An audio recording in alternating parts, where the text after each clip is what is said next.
윤석열 휴가 당시 진해를 방문했을 때 사진입니다. 저는 이 사진을 보자마자 경악을 금치 못했지만 생각보다 많은 분들이 이 사진을 지적하지 않아 당황을 금치 못했습니다. 서영교 의원이 이 사진을 보며 공개적으로 비판하며 윤석열의 불법 사항을 이야기했는데요. 해당 내용 빠르게 살펴보시죠. 윤석열 대통령이 휴가에 갔다며 진해를 방문했고 거기서 해군, 해병대 장병들을 격려했다고 사진을 올려놨습니다. 정신 있는 겁니까? 도대체 어디라고 거기를 가는 겁니까? 최병 순직이 있었고 그리고 박정훈 대령에 대해서 수사 외압이 있었고 이렇게 해병들을 다 해집어놓고 우리 장병들을 다 해집어놓고 거기가 어디라고 가는 겁니까?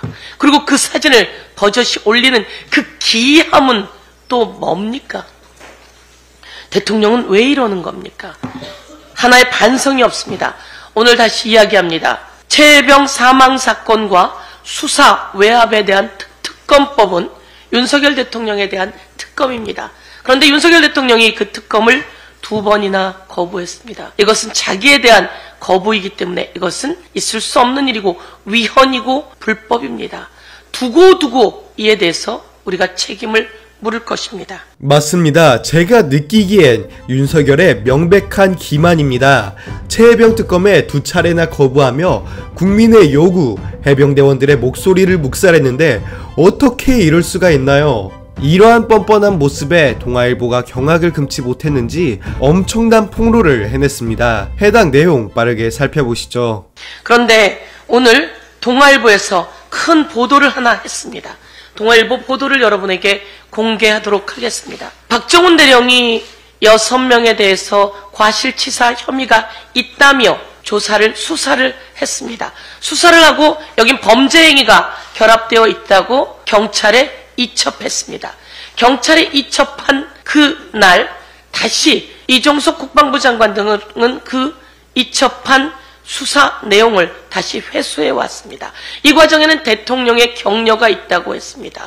그러면서 이종석 국방부 장관은 이 수사 기록을 국방부 조사본부에 넘기고 조사하게 지시했습니다. 조사하는 동안 중간 보고가 나왔습니다. 중간 보고에는 6명의 이름이 적시되어 있고 문제가 있다, 과실치사가 있다 이렇게 조사본부가 중간 보고를 했습니다.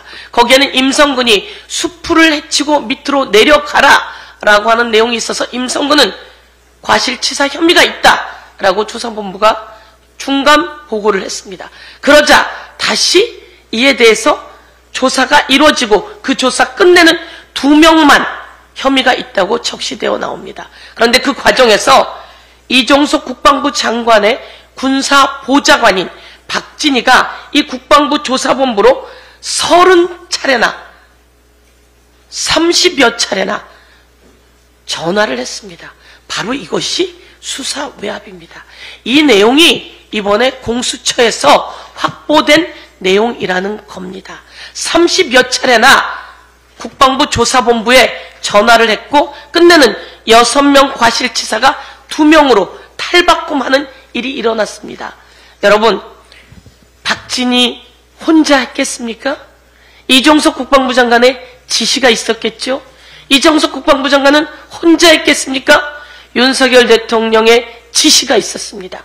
그 사이에 또 다른 용산, 임기훈 등의 전화가 있었을 거다.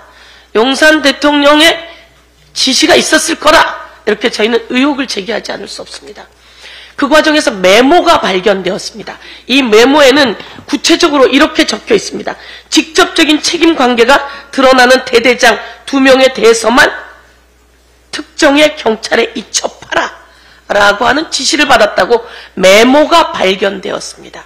이렇게 지시하는 내용의 메모가 발견되었습니다. 그 메모가 이번에 발견되었다는 걸 다시 한번 말씀드리면서 그 국방부 조사 관계자들의 이야기를 여러분께 알려드리겠습니다. 최상변 순직 사건 조사 과정에서 국방부 수뇌부에 개입이 있었다라고 하는 진술을 받아내었습니다. 국방부 수뇌부의 개입으로 재검토 결과가 바뀌었다라고 하는 진술까지 공수처가 받아냈다라고 하는 동아일보의 보도가 있었습니다. 이 보도를 중심으로 대통령실의 전화, 대통령의 경로, 그리고 이종석 국방부 장관의 불법 행위를 국민 앞에 낱낱이 고발합니다.